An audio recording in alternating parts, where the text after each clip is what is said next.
Welcome back my mini blog guys. ડાયરા ને જય શ્રી રામ. જો કે કેમ છો બધા? મજામાં? જો કે મજામાં જ હશો. તો સવારમાં આપણે થઈ ગયા નાહી ધોઈને તૈયાર, અને આપણું જોઈ લીધું અરીસામાં મોઢું એપલ ને આયરે બા બેઠા હતા તુવેરની ડાયર વીણવા હાટુની ડાયર વીણીની થયા હતા ઊભા, ને આપણે જોઈ લીધી ડાયર બરોબર સાફ થઈ ગયા ને. તો બાએ તો એક નંબર ડાયર સાફ કરી રીતે આવી તો મારાથી નથી થતી.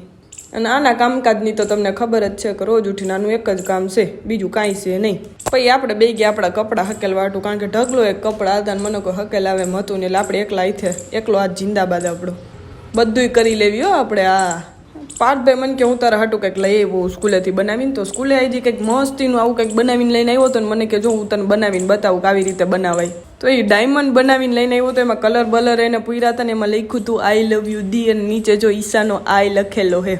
એક નંબર બનાવ્યું જાડીએ, ડાયમંડ આપી દીધું આજ તો આપણને. મને લાગી હતી જાગીને ભૂખ, એટલે આપણે નાસ્તો કરી લીધો બરોબર. હવે તો મારા વિડીયોને લાઈક કરતા હોય, મારી ચેનલને ધડ દઈને સબસ્ક્રાઈબ કરતા હો. ટાટા.